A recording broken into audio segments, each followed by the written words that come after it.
Hello friends, हाल फिलहाल में Vedanta company का डीमर्जर हुआ है। उसके बाद एक कंपनी के बदले मेनी कंपनीज, मतलब एक कंपनी के बदले 4 कंपनियां जो है वो आपको इस डीमर्जर के बाद मिलेगी। 30 अप्रैल तक जो लोगों के पास वेदांता स्टॉक था उनको एक वेदांता स्टॉक के बदले अब 4 नई कंपनियां भी उनको मिलेगी। तो ये जो डीमर्जर है वो सच में इन्वेस्टर्स के लिए फ़ायदेमंद है या फिर ये नुकसानदायक है, क्योंकि वेदांता का जो स्टॉक है वो 60% डाउन हुआ था जिस दिन डीमर्जर हुआ था।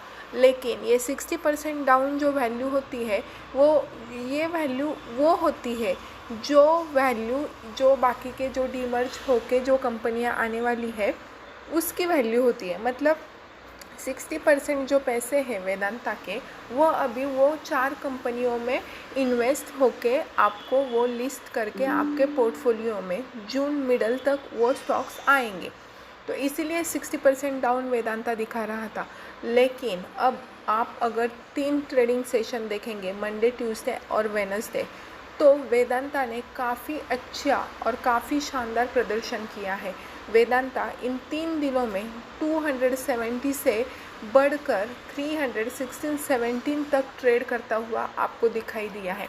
अभी वेदांता के जो चेयरपर्सन हैं अनिल अग्रवाल, इन्होंने वेदांता के ऐतिहासिक डीमर्जर के बाद शेयरधारकों को एक पत्र लिखा है जिसमें उन्होंने बताया कि वेदांता रिकॉर्ड मुनाफा जो है वो वेदांता ने अर्न किया है और आगे का रोड मैप भी उन्होंने बताया है। अभी वेदांता चेयरमैन इन्होंने बताया कि 2026 में कंपनी ने टैक्स के बाद 25,096 करोड़ का अब तक का सबसे अधिक प्रॉफिट कमाया। इस दौरान कंपनी की कुल आय 1,74,75 करोड़ तक की रही है और डिविडेंड भी ये शेयर काफ़ी जो अच्छा डिविडेंड है, काफ़ी अच्छा खासा डिविडेंड जो है वो इन्वेस्टर्स को वेदांता के थ्रू मिलता है।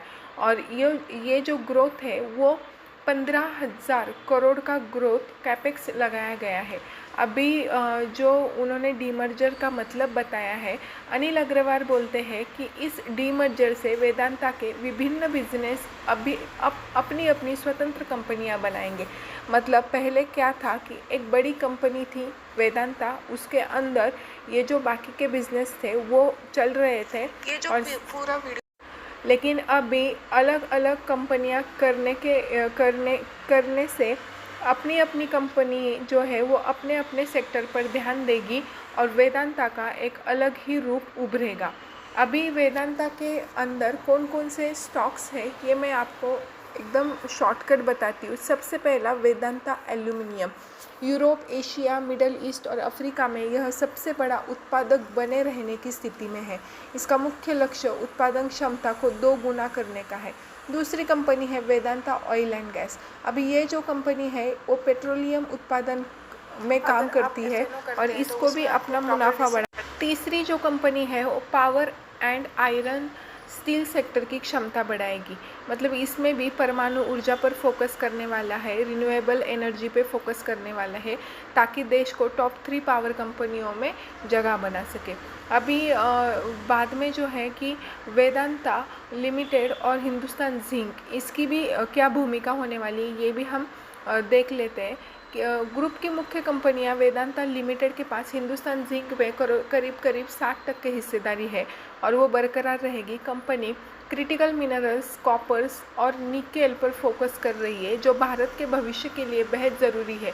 इससे आप अंदाज़ा लगा सकते हैं कि वेदांता के जो कोई भी प्रोजेक्ट्स है, जो कुछ भी डील्स है, वो सब भारत सरकार जिस क्षेत्र में ज़्यादा बढ़ावा देना चाहती है, renewable energy, then minerals, copper and oil, सब में वेदांता अच्छा जो प्रदर्शन करने के मूड में है और इसलिए वेदांता का जो ग्रोथ है वो काफ़ी अच्छा दिखता है और डिविडेंड भी जो है वो इन्वेस्टर्स को मिलता है।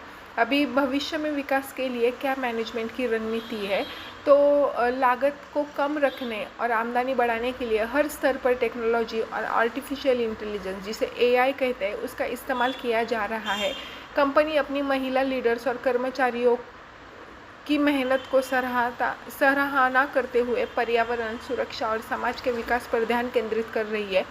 खत में अंतिम जो खत लिखा है उन्होंने अंत में अनिल अग्रवाल ने कंपनी के विजन को स्पष्ट करते हुए लिखा, हम आगे बढ़ेंगे तभी तो भारत आगे बढ़ेगा, जय हिंद। तो इस प्रकार एक भावनिक जो खत है वो अनिल अग्रवाल ने अपने स्टॉक होल्डर्स को लिखा है और कंपनी पे विश्वास बनाए रखने की सलाह दी है।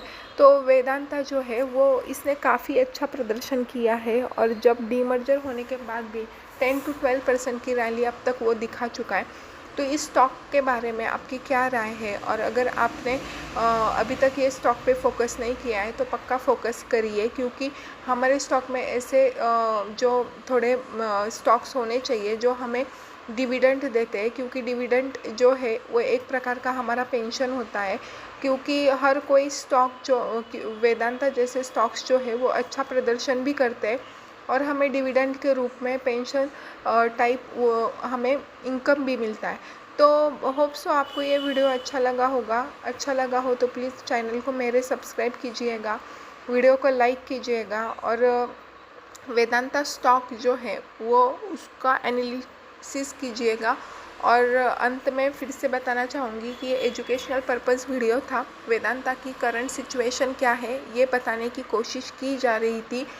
तो स्टॉक लेना है या नहीं लेना है ये पूरा आपका निर्णय होगा। आप पहले इसका जो है वो विश्लेषण कीजिए, उसके बारे में जानकारी लीजिए और फिर स्टॉक में इन्वेस्टमेंट करना है या नहीं करना है ये सोचिए।